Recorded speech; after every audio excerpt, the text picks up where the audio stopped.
नमस्कार मेरे प्यारे दर्शकों और विद्यार्थियों। इडियम्स सेट 3 में आपका स्वागत करता हूँ। समझो ऐसा न भूलने जैसा।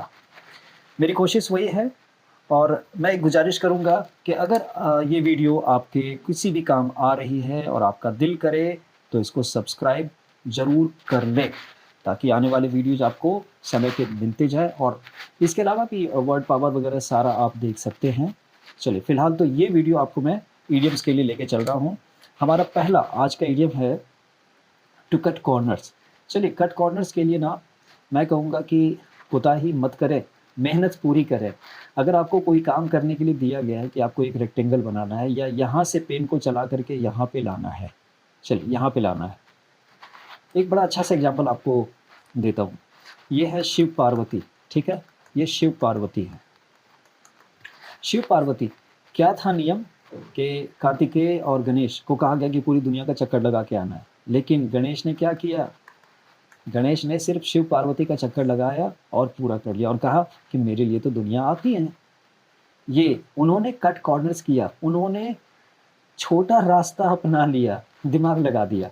तो कभी-कभी क्या होता है कि हम कोताही करते हैं ना, काम में कोताही करते हैं, जल्दी निपटाने के चक्कर में हम कट कॉर्नर्स करते हैं। आना था इस तरीके से, लेकिन आप डायरेक्टली यहाँ से यहाँ कूद गए। ये है कट कॉर्नर्स। या आपने कोई शॉर्ट रास्ता पकड़ लिया। सपोज कीजिए इधर से कोई गुंडा जा रहा है और आप इसको चाहते हैं कि यहाँ पे आप इसको धर दबोचे, तो पुलिस की गाड़ी क्या करेगी? इसके पीछे ना जा करके क्या करेगी? कट कॉर्नर्स, ये कॉर्नर को ही कट कर डालेगी। यहाँ से डायगोनली ये इसको इधर से पकड़ सकती है। तो काम को छोटा करना, शॉर्ट रखना या आलस के कारण भी आप करते हैं, तो भी हम वहाँ पे लगा सकते हैं cut corners. So stop cutting corners, go the whole hog of the thing. Go the whole hog, ये बढ़िया इडियम है। गो द होल हॉग, आप किसी भी चीज़ को पूरा करें, पूरे तरीके से, जिसको कहते हैं ना होल हॉग, मतलब संपूर्णता के साथ, पूरा का पूरा, कोताही ना करें, इसको कहेंगे टू कट कॉर्नर्स, कोताही करना।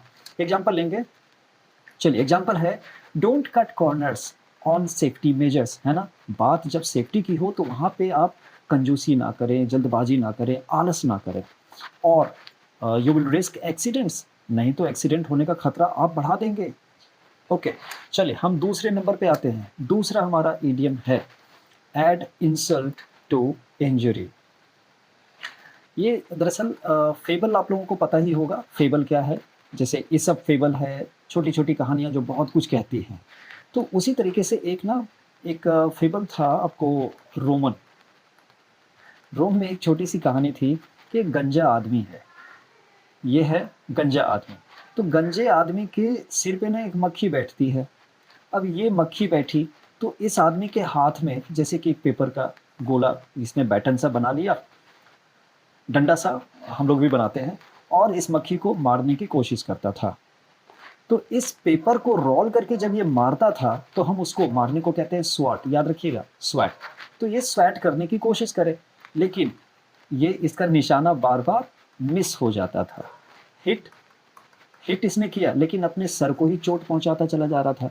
तो मक्खी को मजाक सूझी और मक्खी ने इसका मजाक उड़ा दिया, यानी इसकी बेइज्जती कर दी। अब ध्यान रखेंगे, यहाँ पे हमारा है एड इंसल्ट टू इंजुरी।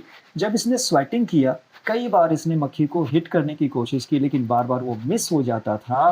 तो इसने इंजुरी सस्टेन की ना, इसने इंजुरी, सॉरी सस्टेन नहीं, इंजुरी रिसीव की, इसको चोट तो लगी।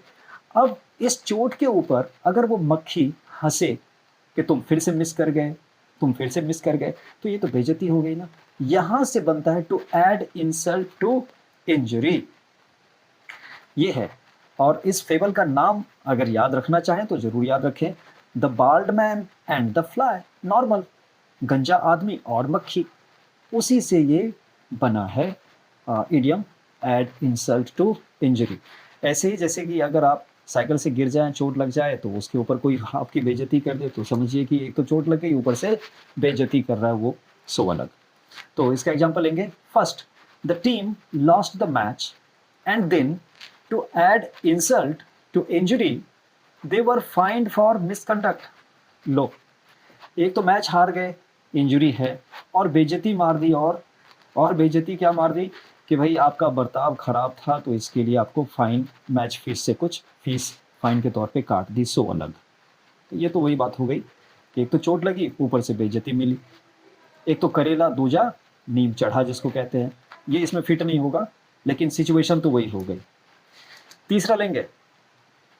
तीसरा हमारे पास है डोंट जज a book by its cover, या इसको आप दूसरे तरीके से कह सकते हैं, यू कांट जज a book by it's binding.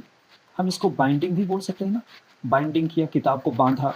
जैसे पेपर बैग क्या कहा जाता है, पेपर बैग पता होगा आपको, कि किताब का जो कवर होता है, जब अगर वो गत्ते का होता है, मजबूत गत्ते का होता है, मोटा सा होता है, तो हम उसको कहते हैं पेपर बैग। पेपर बैग यानी वो नॉवल पेपर बैग कहलाता है। पेपर बैग नॉवल नहीं, सिर्फ पेपर बैग, कि उसका कवर जो पेज है वो मजबूत सा है। तो यू कांट जज a book by it's binding. हम और भी बोल सकते हैं कि नेवर जज a book by its cover और बाय इट्स बाइंडिंग। क्लियर? चलिए, तो बाहर से, बाहरी हाव भाव से हमको कभी जज नहीं करना चाहिए। हमारे हिंदू धर्म में भी हमने देखा हुआ है ना, वामन अवतार के बौना था, उसको देख करके राजा बलि ने क्या कर दिया, बहुत कुछ दान देने का, 3 कदम मांगा तो बोला कि ठीक है मांग लो। तो बाहर से देख लिया वामन अवतार, सॉरी वामन अवतार क्यों बोलेंगे, वामन मीन्स बौना। तो बौना को देखा और वो पहचान नहीं पाया बाली कि ये तो भगवान विष्णु है खुद। तो उस चक्कर में बाहर से आकलन करने, आंकने के चक्कर में वो फंस गया। तो ऐसा कई बार ऐसा हो जाता है। हम इसी को कहते हैं डोंट जज a book by its cover. Example लेंगे। चलिए, एग्जाम्पल है इसका, that quiet student might look boring but don't जज a book by its cover, she is actually an incredible artist. अब देखिए ना, देखने में लग रहा है कि वो बोरिंग सी है, लेकिन वो इनक्रेडिबल आर्टिस्ट है। गहरा पानी अक्सर क्या होता है, गहरा पानी शांत होता है। ये वही एग्जाम्पल है। चलिए, चौथे पे आएंगे। चौथा हमारा है ब्रेक अ लेग। जर्मनी में जो आर्टिस्ट होते हैं, और कई बार लोगों की कुछ सुपरस्टिशंस होती हैं, तो सुपरस्टिशियस थे लोग, आर्टिस्ट खास करके, जब इसकी बात कर रहा हूँ, इसीलिए आर्टिस्ट की बात क्या थी, उनका सुपरस्टिशन था कि भाई गुड लक कोई मेरे से मत कहना, गुड लक मत कहना, क्योंकि कहते हो गुड हो जाता है बैड। तो एक काम करो, बैड लक ही बोल दो, बैड लक ही बोल दो। तो लोगों ने क्या बोला, break a leg. Break a leg का मतलब इतनी घटिया परफॉर्मेंस देना कि the audience start breaking the legs of the chairs, कि लोग जो है शोर मचाना शुरू कर दे, इतनी घटिया परफॉर्मेंस देना जाओ कि लोग तुमको फेंके, टेबल मार के, कुर्सी मार के, तुम्हारी भी टांग टूट जाए। इस तरीके से उन्होंने बैड लक देना शुरू किया। यहीं से एक्चुअल में उनकी मंशा क्या है, गुड लक बोलना, ताकि हम बैड लक बोलेंगे तो गुड लक हो जाए। ये सुपरस्टिशन था, इसी से बन गया ब्रेक अ लेग। क्लियर है बात? चलिए, इसका एग्जांपल लेंगे। You have your big piano recital tonight, so break a leg. जाओ, आज तुम पियानो का परफॉर्मेंस देने वाले हो, go and break a leg. जाओ, अपनी टांग तोड़वाओ या कुर्सी की टांग तोड़वा दो। तो बोल रहा है बैड लक, लेकिन एक्चुअली में इंटेंशन है गुड लक देने का। चलिए, अगला लेंगे। अगला है hit the nail on the head.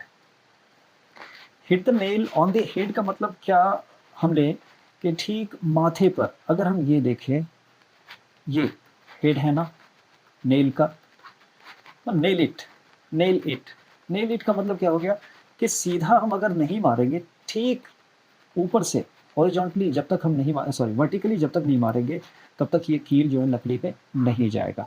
Otherwise अगर टेढ़ा होगा तो कील इधर निकल जाएगी, या तो कील टूटेगी या तो लकड़ी फट जानी है। तो hit the nail on the head का मतलब है कि बिल्कुल ऊपर से मारो, सटीक निशाना लगाओ, कि नेल इट, या hit the mark, hit the mark, निशाने पर लगाओ निशाना, निशाने पर मारो चोट, हिट द मार्क हम ये भी कह सकते हैं। इसका मतलब कि आप एक्यूरेट रहें, एक्यूरेट रहें कुछ बोलने में, है ना। जब दो टूक कहते हैं कि बात बिल्कुल दो 16 आने सच कही, बिल्कुल निशाने पे तीर लगा है, हम ऐसी स्थिति में कहेंगे hit the nail on the head, सटीक निशाना लगाना। हिट द बुल्स आई के सेंस में हम ले सकते हैं इसको। चलिए इसका एग्जांपल है, when you said the project failed due to poor planning you really hit the nail on the head. जब आपने ये कहा ना कि पुअर प्लानिंग के कारण ये प्रोजेक्ट फेल हुआ है, आपने बिल्कुल सटीक बात कही, सटीक निशाना लगाया, एकदम नेल के हेड पे लगाया। यही कारण था असल में। चलिए ये आखिरी फ्रेज और इसी के साथ ये वीडियो यहीं समाप्त करता हूँ। मिलता हूँ अगले वीडियो में, तब तक के लिए नमस्कार।